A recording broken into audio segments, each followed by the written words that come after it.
Diwani, salamu alaykum. Wa alaykum salaam. Kidumu Chama cha Mapinduzi. Kidumu Chama Tawala. CCM hoye. Oye. Samia hoye. Oye. Imekupendeza kweli kweli, shati nzuri nimeliona hivi. Asante sana, asante sana. Ndio mavazi yetu. Kijani, mara nyingi unapoiona huwa unajisikiaje?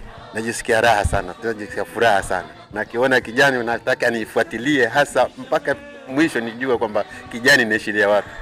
Huyo ni Mheshimiwa Bakari Mtavya, bila shaka Mheshimiwa Diwani wa kata hii ya Mwanzange. Na mimi naitwa Jakaya Kazungu Bakari. Sasa nimekutana na baba yangu leo hapa. Mheshimiwa Diwani, System Talk Show ni kipindi maalum kwa ajili ya kuzungumza na viongozi mbalimbali wa serikali, viongozi wa chama, wanachama wa Chama cha Mapinduzi katika kuzungumzia masuala mbalimbali yanayohusu chama na utekelezaji wa ilani ya Chama cha Mapinduzi. Leo tumekujia hapa maeneo ya makazi yako. Kata ya Mwanzange, tukitaka kujua kata ya Mwanzange inahusisha watu wenye ustaarabu wa namna gani?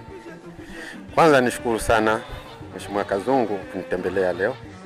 Na labda tuambie, uliingia kwenye nafasi ya udiwani mwaka gani hapa kwenye kata ya Mwanzange? Kwanza nishukuru sana bwana. Mimi kwanza ni mkazi wa Mwanzange na ni mzaliwa wa Tanga. Nimeingia Mwanzange mwaka 2001.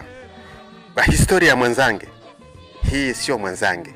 Zamani wakati wazungu wako hapa walikuwa na jina la kusema kwamba ili jina litolewa na wazungu, lakini historia yake hasa jina lake hapa ni Mwakiranze. Wadigo, tabia ya Wadigo, jina la Mwakiranze wazungu walishindwa kulitamka. Baada ya kushindwa kulitamka wakasema sasa wanatangatanga Mwanzange. Sasa ilipopigwa ya Mwanzange 100% ikaonekana kwamba tuseme kwamba ni Mwanzange, lakini hasa historia ya jina hili ni Mwakiranze. Hii ina sehemu tatu. Kulikuwa kuna Mwanzange, kuna Mwakilayo, kuna Mwakizaro, alafu kuna Udugu Mpesa.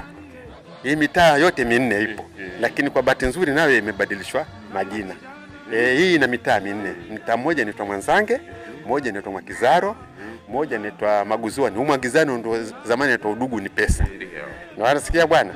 Na mmoja kaitwa Mwakileo, lakini sasa hivi ni jina la wapi, la majengo.